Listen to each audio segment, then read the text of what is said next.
Situational comedy is one of the most popular and enduring genres of TV, and despite the genre's relevance seeming to wane in recent years, its popularity persists, being one of the most dominant forms of comedy across the past 100 years. And while the features of the genre have changed throughout its history, it has remained constant. During this video, I'm going to cover the early history of sitcoms by going through the history of various shows that I feel are representative of the larger history of the genre, focusing both on British and American sitcoms. Our story today begins in America, and like many other American histories, this one begins with racism. In 1920, as Jim Crow segregation was loosened, many black families moved up north in search of financial opportunities. And like many other mass migrations, this was met with resistance from the existing white communities. During this period, Freeman Gosden and Charles Correll were approached about doing a radio adaptation of the comic strip The Grumps. Gosden and Correll instead proposed creating their own radio show using their own characters in a similar format, with recurring characters and an ongoing storyline. Two of the characters that Gosden and Correll came up with were Sam and Henry, who were black men that moved up north to try to find financial opportunity. The show named Sam and Henry covered the pair as they tried to overcome problems such as finding food, employment, and a space to live. Sam would be characterized as gullible and Henry as overbearing and meek. The pair would set up a moving company with Henry as president, and they would subsequently join a gang called Jewels of the Crown. The show would be broadcast from Chicago between 1926 and 1928. Finding a substantial audience. However, after the radio show wouldn't allow Gosden and Correll to syndicate the show by distributing recordings of their show to other radio stations, the show was ended and they would move to a competing Chicago radio station, renaming the show to Amos and Andy. Amos and Andy would be immensely popular, running from 1928 until 1960. In fact, the show was so popular that the catchphrase of the popular character Kingfish, "Holy mackerel," is still in popular use today. Due to the show's success in Chicago, Amos and Andy would be bought by NBC, where it would run coast to coast from 1929 onwards. This would prompt the setting of the show to move from Chicago to Harlem. In 1930, RKO would produce the film Check and Double Check, featuring Gosden and Correll in blackface. The film was not deemed good enough by the critics or the pair themselves, but regardless would become RKO's biggest hit until their release of King Kong. During 1930, the show was listened to by roughly 40 million people, and this popularity meant that the show would only be interrupted by NBC for matters of national importance and SOS calls. The show would also become more dramatized during this period and would heavily influence radio dramas of the time. The production of the show would be influential through Correll and Gosden's use of microphone angle and distance for their performances, and while the characters were still based in racist ideas and stereotypes, as the show went on, more universal traits were woven into the characters and storylines. But yeah, it was still, incredibly racist. In 1939, the show would move to CBS, and in 1943, the show returning to NBC was changed from a 15-minute weekly dramatic serial to a half-hour weekly comedy, becoming a fully fledged sitcom with a live studio audience and an orchestra. During this period, the production of the show would expand, hiring more writers outside of Correll and Gosden, and the show would also begin to portray black characters in more positive roles, including successful business owners, professionals, and public officials. In 1948, the show returned to CBS, and Correll and Gosden would sell the rights to the show to CBS later that year. The Amos and Andy TV show would run for 52 episodes, starring black actors for the main roles. The show aired between 1951 and 52, but Gosden and Correll tried to adapt the show for television as early as 1946. During the show's run, the NAACP formally protested against it, citing the harmful effects of the negative stereotypes that the show persisted and encouraged. The show would be cancelled partially due to these protests. However, it had significant syndication until it was withdrawn from syndication due to continued pressure from the NAACP and the growing civil rights movement. 71 of the 78 known recorded episodes can still be found on DVD and VHS. 13 of the 26 additional episodes were recorded for a season that never aired, and the other 13 were recorded to be added to the syndicated rerun package. Gosden and Correll tried and failed to return Amos and Andy to television, and a group of the cast members attempted a cross-country tour by using characters from the show, but was stopped by CBS due to the performances being an infringement of their rights to the characters. During 1955, the radio show would be changed from a weekly to a daily show, and the final show would be broadcast on the 25th of November 1960. Amos and Andy, while being incredibly racist and harmful at best, developed many aspects of the sitcom genre that would come to define it. And while Amos and Andy was not the first TV sitcom, only airing in 1951, the first TV sitcom to be aired in the United States was Mary Kay and Johnny. The show centered on a bank employee, Johnny, and his wife Mary Kay, named after the couple Mary Kay Stern and Johnny Stern, and much of their activity occurred in their home of Greenwich Village. The show would also feature their son Christopher. Mary Kay's mother would be played by Nydia Weston, and the announcer for the show would be Jim Stevenson. The Stearns created and would write all of the episodes for the series, and it would be first aired on the Dumont Television Network on the 18th of November 1947. Mary Kay and Johnny would be the first program to show a couple sharing beds, and after Mary Kay became pregnant, which she would unsuccessfully try to hide, her pregnancy would be written into the show, becoming the first show to show a woman's pregnancy. On the 31st of December 1948, their week-old son Christopher would appear on the show and become a character. After a year with Dumont, the show moved to CBS for half a year, mostly being ran every weeknight, and this would be followed by a year with NBC, being ran each Saturday night. The final broadcast would air on the 11th of March 1950. As Nielsen would not begin measuring TV ratings until 1960, the healthcare brand Anacin decided to take a chance on the show that they thought would only have a modest audience. To try and gauge the size of the show's audience, Anacin decided to offer a free pocket mirror for the first 200 viewers that wrote in requesting one. They ordered 400 just in case, and the free mirror was offered during one advertising spot, and Anacin received nearly 9,000 requests for mirrors. In the UK, however, one of the first sitcoms was Pinwright's Progress. The show was written by Rodney Hobson, and the script editor for the show was Ted Kavanagh, who wrote one of the most culturally significant and yet sort of forgotten works of the 20th century, It's That Man Again. Tommy Hanley started as a comedian in a music hall. In 1924, he would become a regular on BBC Radio, and he was a household name by the end of the decade. Ted Kavanagh, a longtime collaborator of Hanley, and producer Francis Wolsey, came up with a show that they titled The Ministry of Universal Gratification, and it would be changed to It's That Man Again, with That Man Again referring to Adam Sandler. The comedy of the show relied heavily on Hanley's skill in presenting and quick-fire delivery, with writers trying to get in 100 laughs for an average of 8.5 minutes of dialogue. The comedy was incredibly topical, with the scripts being written during the week of the broadcast, the same way that South Park achieved similar topicality. Being broadcast during the Second World War, the show relied heavily on parody and satire of public officials and wartime regulations, while still never quite challenging authority. As the show was on radio, the writers could make the scripts as accurate to the moment as possible by writing the scripts often hours in advance of the live broadcasts, and Kavanagh visited army camps and factories to learn the current slang, jokes and complaints from the public that could be used in the show. The storylines of the show were thin, especially nearer the start of the show, with Hanley playing himself being at the centre of a collection of sketches and surrounded with a recurring supporting cast, who each had their own catchphrases to aid the audience in distinguishing them. There were 2 musical interludes during each show, with the second featuring their resident singer. As the show progressed, Kavanagh moved it away from a collection of sketches and more towards a defined storyline. Hanley was always the main character and at the centre of each story, and around him was an ever-changing cast of characters often representing various figures, groups and stereotypes in Britain at the time. Some figures included the diver, drawn from a real-life figure familiar to Hanley, Ali Oop, a Middle Eastern stereotype, Sam and Lefty, American gangsters, and Mrs. Moop, who would later get her own show due to her popularity. Funf, played by Jack Train, first appeared during the second episode of the second series. Funf was an incompetent German agent made to represent the 5th column scare in Britain at the time.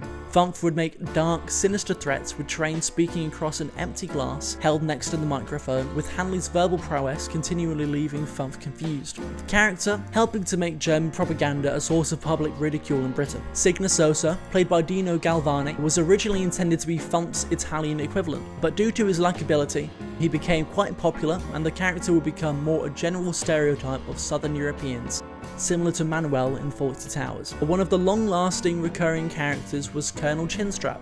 Played by Jack Train, the character was a retired army officer, perpetually looking for a free drink. An unnamed version of the character first appeared on the 3rd series and wouldn't appear again until the 5th series, but would recur for most of the rest of the show's run. The character would be very popular, with Train often playing the character in the years after It's That Man Again ended. The first series of the show planned to be a trial run of 6 45-minute shows, broadcast every other week, beginning on the 12th of July 1939 at 8:15 PM. The premise of the show was that it was broadcast from a ship, with Hanley both the station controller and presenter, and the show included a quiz hosted by Lionel Gamlin. During this series, Kavanagh was careful not to add any material that was too topical, and Henley tried to keep to the script as much as possible so that he wouldn't stress out the producers. While the trial of the show was planned to be 6 episodes, 4 days after the 4th episode was broadcast, Britain declared war on Germany and the remainder of the series was cancelled. After Britain's involvement in the war began, the BBC's variety department moved to Bristol, and It's That Man Again along with it. This move meant that much of the characters had to be recast and there was a new orchestra. As the premise of a broadcasting ship no longer made much sense due to the war, the premise was changed to make Hanley the head of the fictional Ministry of Aggravation and Mysteries, working under the Office of Twerps. The quiz section was also dropped, being replaced by a spoof of Radio Luxembourg. The show was also shortened from 45 minutes to 30. While the show was away on a nationwide tour, a German bombing campaign included Bristol, and the BBC's variety department moved to Bagnor in northwest Wales in April 1941. When the 3rd series began that June, more characters were introduced. The setting of the show moved again, this time to the town of Foaming at the Mouth, with Hanley as his mayor. This prompted a short-lived renaming of the show to It's That Sand Again. The move, once again, would result in a need for changes to the cast. The 3rd series would run for 6 weeks, ending on the 25th of July 1941. And the 4th series would begin on the 26th of September, and by that point the show's audience had grown immensely, attracting 16 million viewers, the most popular show ever for the BBC's variety department. During the 5th show, listeners could hear the explosion of 2 naval mines dropped in Bagnor, landing less than a kilometre from the studio. Although the actors continued after a short pause, the show was taken off the air and replaced by music. Despite the satire of authority figures, the show was adored by George VI, and the show would be invited to Windsor Castle for a live performance for, at that point, Princess Elizabeth's 16th birthday. George VI loved the show so much that a member of the royal household would say that if the war had ended during a broadcast of It's That Man Again, no one would dare tell the king and prefer to wait till after. The 5th series began on September 1942, and this period is where the show would begin to be increasingly up to the minute. The producer of the show, Francis Wolsey, would begin experimenting with the size of the live studio audience, using theatres both in Bagnor and Llandudno, who would eventually settle on an audience of 200. Although this time without a change of location, the premise of the show was changed again as Hanley was moved from mayor of the town and took over as manager of a munitions factory. Between the 5th and 6th series, a feature film was released starring Hanley and several series regulars, directed by Walter Ford, and it was received quite well. The setting of the show changed again for the 6th series, as the munitions factory was moved underground. In 1943, the BBC's variety department relocated back to London, and the 7th series would begin in October that year. The show would have to progress without Jack Train after his health deteriorated, as he had to stay in North Wales to recover. Wolsey would refuse to recast his characters and instead decided to continue without him. The 8th series began in September 1944, and Train would return to the cast. At the end of 1944, Wolsey was hospitalised for 7 months, and production duties would be taken up by Ronnie Waldman until Wolsey returned in May 1945. Wolsey's first show back would be a special edition of the show, celebrating the end of the war in Europe, and the series would end a month later. There would be 4 more series after the end of the war in Europe, and without the war at the centre of the show, they would have to invent new situations to rely on. Series 9 would move the show to the fictional island of Tomtopia, where Hanley was the governor and would subsequently face an investigation into Tomtopia's administration. For the 10th series, Hanley would deal with moving into the fictional Castle Wee House in Scotland, where he would build a rocket to take him to the moon. The rocket would take off but would crash landing in Tomtopia, where a new governor was in charge. During series 11, Hanley's health would begin to decline, and it was suggested that season 12 would be delayed. Hanley would continue regardless, and 3 days after the broadcast of the 16th episode, Hanley died suddenly of a stroke, and the remainder of the series would be cancelled. The show found appeal across social classes and was praised broadly for its surrealism and silliness. At its peak, over 16 million people tuned into the show, about 40% of the nation's population. Still, some criticised the show for what they found to be low-brow comedy, especially during the end of the show's run. So that's where the sitcom genre and its defining characteristics come from. But the next show we're going to cover is the one to properly define it. I Love Lucy, written and starring Lucille Ball as Lucy Ricardo, was adapted for TV from her radio show My Favourite Husband. The show centres Lucy and her husband Ricky Ricardo, played by her real-life husband Desi Arnaz, as they live out their lives in their apartment in New York. The show is also starred by Vivian Vance and William Frawley, who played the Ricardos' best friends and landlords, the Mertzes, who were former vaudeville performers, as was Frawley. Frawley met Lucille Ball at RKO and was a known alcoholic, but after Desi Arnaz threatened to fire him if he ever showed up drunk on set, he never did. Vance was reluctant about giving her film and stage work up for a TV show, but was convinced to join by show director Mark Daniels, who had worked with Vance on Broadway. However, Lucille Ball herself was less convinced about hiring Vance, as she did not fit the more homely, motherly role that Ball had in mind for the character. Still, Desi Arnaz was impressed with Vance's work and hired her. At first, Ball was somewhat cold towards Vance, but after realising Vance wasn't a threat to her and was in fact very professional, she would warm to her and the pair would become lifelong friends, and Ball would often listen to Vance's input during the show's production. Lucy's character is naive and ambitious, longing to make it big in show business, with her attempts to do so often getting both herself and her husband into trouble, often forming much of the comedy of the show. This is often strengthened by her resolve to push herself due to the success of her husband as a singer and bandleader, as well as that of her friends. Lucy does see some success over the course of the show, being shown to be a competent dancer and performer, and being offered 2 industry contracts. Still, much of the comedy of the show does revolve around her failures. She's also depicted as a devoted housewife, adept cook and attentive mother, staying at home to cook and clean while her husband went out to work. Lucy would take up jobs outside of the home but would be portrayed as largely incompetent. So you know, the sort of sexism you might expect from the period. Lucy is shown to be materialistic and careless with money, buying new dresses and hats, as well as telling her friends that her and her husband were wealthy. We don't find out much about Lucy's background, as she is secretive about her true age and hair colour, but we do learn her hometown, Jamestown, New York, the same as Ball. We also don't find out too much about how her and her husband met, but we do meet her mother, Mrs. McGillicuddy. Her husband, Ricky Ricardo, was Cuban-American, much like Arnaz was, and an up-and-coming singer and bandleader who, when annoyed by his wife's antics, begins rapidly speaking Spanish. Like his wife, not much is told about his history, although we do find out a decent amount about his family. We meet his mum, and we find out that he has 5 brothers and that his uncle Alberto had a strong influence on him growing up. We find out how Lucy and Ricardo met during an extended flashback segment during the first season of the show that came after I Love Lucy, the Lucy and Desi Comedy Hour. In the first episode, Lucy takes a cruise to Havana. In the flashback parts of the episode, Lucy goes on holiday with the Mertzes to Havana, where she meets Ricky as he serves as a tour guide, and they fall in love. They manage to get Ricky to emigrate to America through Lucy coincidentally meeting the singer Rudy Vallee and setting up Ricky with an audition for Vallee's orchestra. Lucy and Ricky would have a son during the course of I Love Lucy. However, this story of them meeting is contradictory with the hour-long episode of I Love Lucy, Don Juan and the Starlets, where Lucy mentions that they met on a blind date. Ethel Mertz is a former model from Albuquerque, New Mexico, that tries to relive her time in vaudeville. Ethel's experience in vaudeville makes Ricky more likely to include her in his performances than he does Lucy. Fred Mertz is considerably older than the rest of the cast. He served in World War I and lived through the Great Depression, and is shown to be stingy and no-nonsense, but can still show a soft side, especially with his godson, Lucy and Ricky's son, Little Ricky. Fred, like Ethel, is a former vaudeville performer and often performs with Ethel. The show moved into production in the summer of 1951, and the producers Jess Oppenheimer, Madeline Pugh, and Bob Carroll Jr. started working on scripts for the first series, mainly making use of episodes of My Favourite Husband.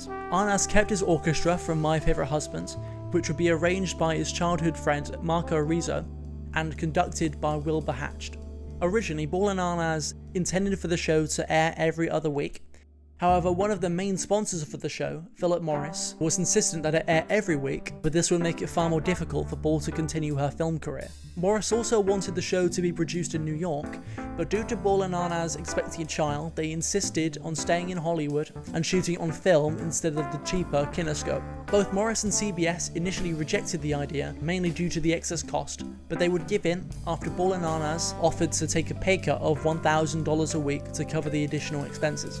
However, in return, Ball and Arnaz were given 80% ownership over I Love Lucy, with the other 20% being split between the producers. As the show was produced on film, the show fell under film union rules, meaning that Arnaz and Ball would have to form the production company Desilu to produce the show. Most comedies at the time used a laugh track, as it was far easier for production, but as Ball was used to performing in front of a live studio audience for radio, she wanted one for TV as well. This idea was new for TV, as it meant having to build a far larger studio due to fire regulations. Desi Arnaz and Jess Oppenheimer found a financially struggling studio that allowed them, with CBS's financial backing, to renovate the studio to the required size, and I Love Lucy would be the first TV show to be filmed in front of a live studio audience. It was also decided to film the show using 3 35mm cameras simultaneously.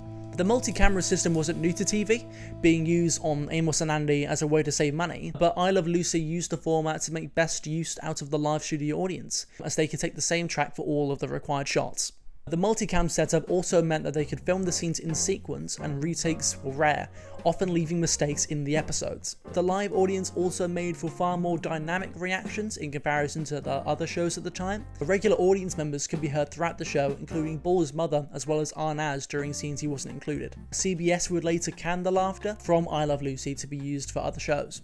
Carl Freund, who worked on Metropolis and the 1931 Dracula adaptation, was convinced to work on the show by Ball and Arnaz. Freund would be influential in forming the show's even, flat lighting that would allow for each of the cameras to pick up the same quality of image, as well as reduce the need for relighting. Desilu Productions would go on to produce and lease studio space for other shows. They would go on to buy RKO for over $6 million, and this was financed through their sale of I Love Lucy films back to CBS for over $4 million. During the second season, it was discovered that Lucille Ball was pregnant, and not being able to fulfill their 39-episode commitment, they decided to rebroadcast popular episodes from the first season. Surprisingly, these rebroadcasts proved to be really successful with the ratings, and this would later lead to the development of the rerun syndication market. CBS wouldn't let the word pregnant be used on the show, so expecting was used instead. Also, Philip Morris, being a tobacco company, wouldn't let Lucy be seen smoking during the pregnancy episodes. The episode Lucy Goes to the Hospital was aired on the 19th of January 1953. The date was chosen to coincide with Ball's real-life delivery of Desi Jr. by C-section. The episode was coincidentally aired the day before the inauguration of Dwight Eisenhower as the President of the United States, and Lucy Goes to the Hospital managed to be watched by more people than the inauguration. In fact, he was watched by more people than any other TV program up to that point. Little Ricky was first intended to match the gender of the real-life child,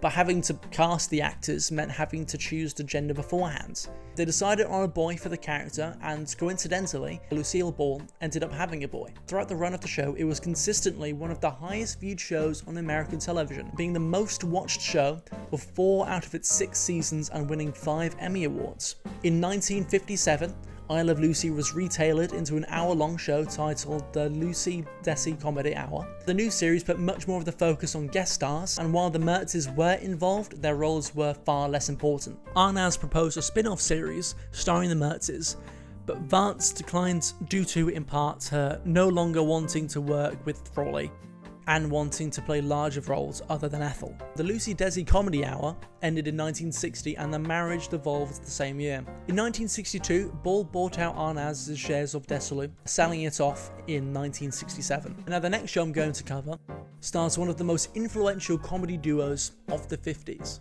The Abbott and Costello show was mostly a vehicle for the duo's burlesque routines without the need for musical interludes or a plot, and the show forms a solid record of the duo's most popular routines. The show began production in the May of 1951, and the episodes were filmed around the pair's other commitments in film and TV.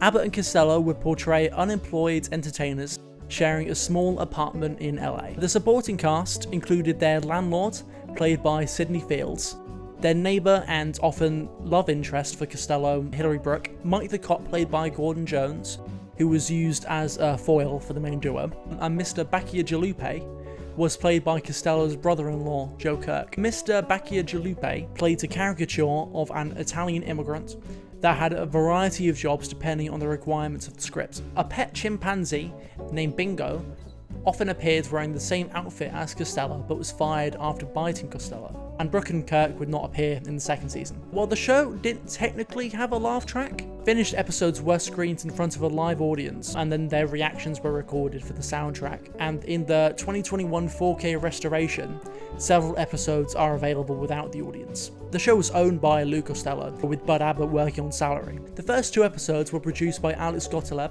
who had produced their first 8 films, including the last 2 independent films. However, the producing role was taken over by series director Gene Yarborough, although Costello's brother Pat was listed as the producer. However, he didn't have much of a role in the actual production. But the first 5 episodes were written by the head writer for Abbott and Costello's radio show, Eddie Foreman. Sidney Fields would be credited for the remaining 21 episodes in the first season. For the second season, Clyde Bruckman and Jack Townley were brought in to write the majority of the episodes, writing 15 and 10 episodes respectively. The remaining episode was written by Costello, and Sidney Fields had a co-writing credit on 5 of the episodes. While Abbott and Costello didn't have much in terms of a long-running story for a sitcom, it was influential for its comedy-first style, with Seinfeld specifically noting the show as significant inspiration. Our next show, Like I Love Lucy, began as a radio show and was adapted for TV. Each episode lasted half an hour and starred a man called Hancock. Originally a radio show, Hancock's Half Hour, written by Ray Galton and Alan Simpson, was not the first British sitcom, and while it did have its roots in British comedy, it was mainly based on the American sitcom tradition. However, as the show went on, it gradually shifted more towards observation with less emphasis on narrative. Still, the more natural pacing of the episodes and presenters was still a far cry from the approach of fast-talking comedies at the time that were much more in the style of Tommy Hanley from It's That Man Again. Tony Hancock played Anthony Elonius St. John Hancock, a comedian that was an exaggerated and much poorer version of his own character and lifestyle. The majority of the cast would also play versions of themselves. The character of Hancock had various addresses, but by the 3rd series, he arrived at his permanent address, 23 Railway Cuttings, East Cheam. It was sometimes a council house and sometimes had a private landlord, but in a few early episodes, he owned his own house. The house would often change to accommodate the cast. Sometimes it had 2 bedrooms, but in most it had at least 3. Sometimes the other characters lived there and other times he just came around. The domestic situation also varied, but Hancock usually portrayed a hopeless actor and or comedian, although some episodes showed him having some runs of success and others only professional careers as fantasies. Other characters included the comedy actor Sidney James as Kerr, Hancock's lodger, and Hattie Jacks as Griselda Pugh, Hancock's secretary and James's occasional girlfriend. The majority of the radio episodes were recorded up to 3 weeks before the broadcast from the 6th series and was recorded during a 3-week period to avoid conflicts with the 5th series of the TV show. While the radio show began in 1954, the TV show started in 1956. The show would be under the same name, with the same writers and produced by the BBC by Duncan Wood. The TV and radio versions of the show would alternate until 1959, when the final radio series and the 5th TV series were both broadcast during the autumn. The only actor aside from Hancock himself that would be in both radio and television shows regularly would be Sid James, as the show would mainly use stock company actors to make up the supporting characters, although Kenneth Williams and Hattie Jacks would each make a couple of appearances. The final series would be broadcast in 1961. It would be retitled to just Hancock, as it was shortened to just 25 minutes. For the final series, Sid James would no longer be in the cast, and some of the most celebrated episodes of the series would come out of this season. Now, as we move into the 60s, we take a look at the first animated show to try to fit within the sitcom landscape. The Flintstones is set in a version of the Stone Age but features elements reminiscent of the technology and culture of mid-century America. The show deliberately replicated sitcoms of the time to juxtapose with the prehistoric setting. The show is set in the town of Bedrock and depicts cavemen coexisting with dinosaurs, saber-toothed cats, and woolly mammoths. The main character of the series, Fred Flintstone, is played by Alan Reed. Fred is, although easily angered, shown to be a loving husband and father. He works as a Bronto crane operator at the Slate Rock and Gravel Company, using a Brontosaurus as an excavating machine. Fred's catchphrase, Yabba Dabba Doom, is revealed to be the official slogan of the frat-style men's-only club, Loyal Order of the Water Buffaloes, Lodge number 26, which Fred is a part of. Wilma Flintstone, played by Jean Vanderpil, is Fred's wife. She is seen to be more level-headed and intelligent than her husband, often being used as a foil to Fred. However, she is prone to jealousy. She also has a habit of spending money, with her and her best friend Betty's catchphrase being charge it.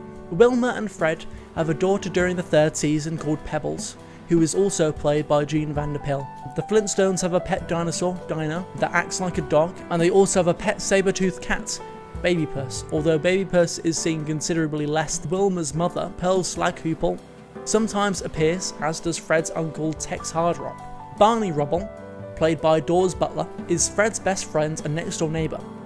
He's very similar to Fred, having many of the same interests and being a part of the same club. His job isn't known for most of the series, but later on is seen working in the same quarry as Fred. Betty Rubble is played by Bea Benaderet, is Barney's wife and Wilma's best friend, having many of the same habits as Wilma. The Rubbles have a son, Bam Bam, played by Don Messick, who was adopted during the 4th season and is only seen saying his name throughout the show. The Rubbles have a pet, Hipparoo, a hybrid between a kangaroo and a dinosaur named Hoppy, who they purchased during the 5th season. Hoppy has a pouch which is used as a shopping cart for Betty, and a place to put the kids when babysitting. The idea for the Flintstones came from a Hanna-Barbera wanting to capture an adult audience that they saw a part of from the show Tom and Jerry, and to go about getting that they wanted to make an animated sitcom. Their initial idea was to make the show focusing on hillbillies. The idea would then change to ancient Romans, and then pilgrims, and then American Indians, before finally deciding on cavemen in a Stone Age setting. This was chosen due to the easy comedy that they could find by turning modern things and adapting them to the Stone Age. William Hanna was very honest about his inspiration for the show, saying that it took a lot of inspiration from The Honeymooners.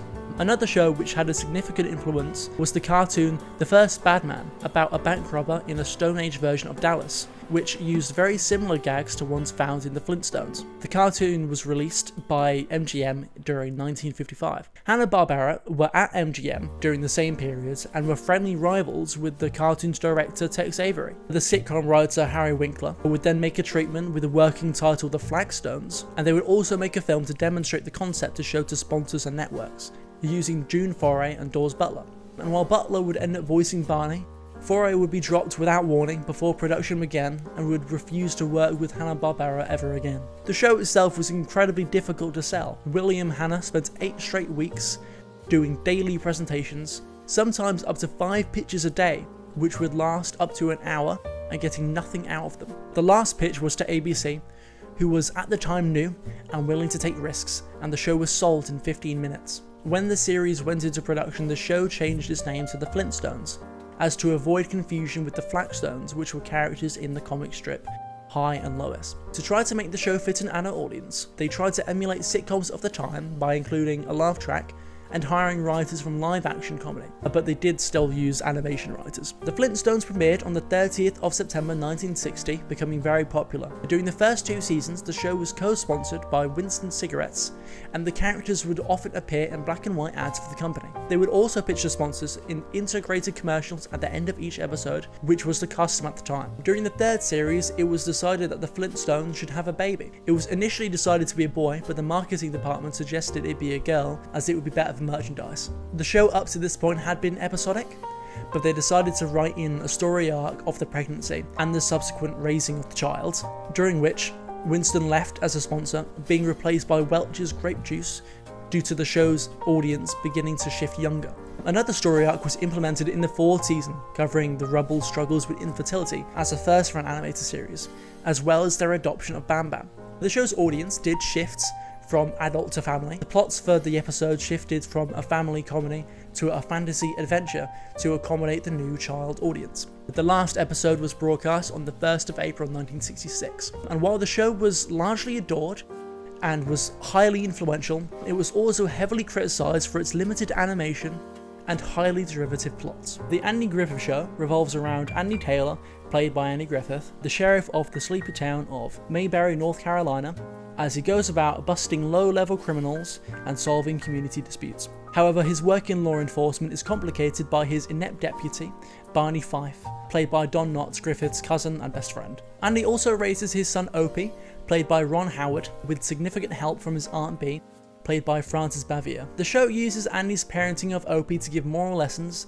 parenting the audience as well as Opie on American values. Andy's friends include his barber, Floyd Lawson, played by Howard McNear, and Walter Baldwin for an episode, his cousins Gomer and Goober Pyle, played by Jim Nabors and George Lindsay, as well as the local drunk Otis Campbell, played by Hal Smith. 2 mayors appear over the course of the show, the more laid-back Mayor Pike, played by Dick Elliott, and the more assertive mayor, Roy Stoner, played by Parley Bear. During the 50s, Andy Griffith came into prominence across Broadway, film and radio, and near the end of the decade, Sheldon Leonard, producer of the then ongoing Danny Thomas Show, as well as Danny Thomas himself, wanted to create a pilot for Griffith, hiring one of their writers on the Danny Thomas Show, Arthur Sandler, to create the pilot featuring Griffith. Then after a conference in New York between Leonard and Griffith flew to LA, where he films an episode of the Danny Thomas Show, playing Andy Taylor alongside his later Andy Griffith Show co-stars Bevier and Howard.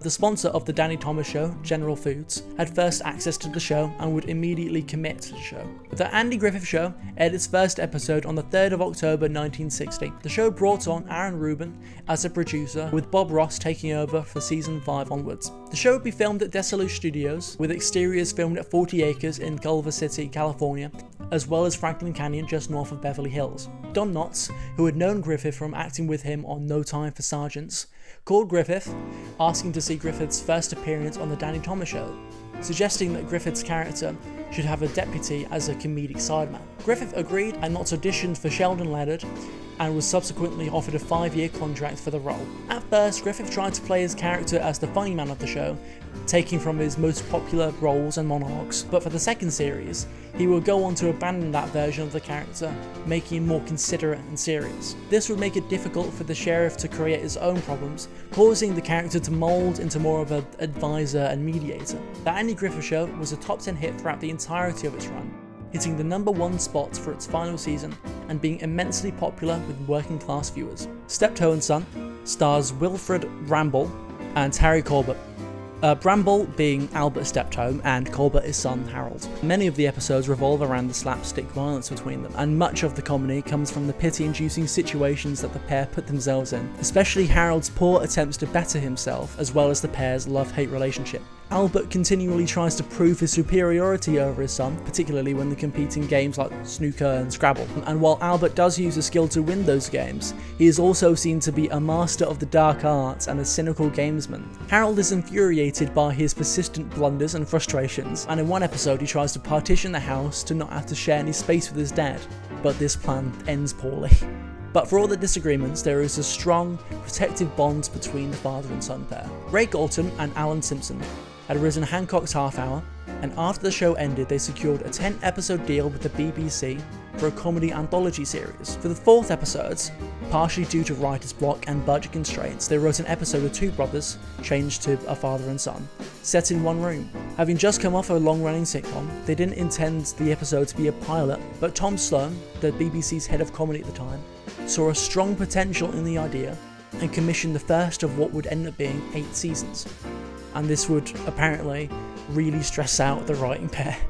The show casted actors rather than comedians, Bramble and Corbett, who both spoke with southern British accents, despite Bramble being Irish and Corbett from Manchester. Bramble was only 13 years older than Corbett and would require a set of rotten dentures due to his character's poor hygiene. The pilot would air on the 7th of June 1963, with the first 4 seasons being recorded in black and white at BBC Lime Grove Studios in London. But the show would leave the air in 1965, followed by a return in 1970, this time in colour. During the show's second run on TV, there were 2 separate Steptoe and Son feature films, Steptoe and Son in 1972, and Steptoe and Son Ride Again in 73. During its production, the show would set itself apart from its contemporaries through its social realism, as well as the great depth of its writing, not only in the complexity of the father and son relationship, but also through its social commentary. The show would air its last episode on Boxing Day 1974, and during the peak of its popularity, Steptoe and Son would amass an audience of roughly 28 million viewers an episode.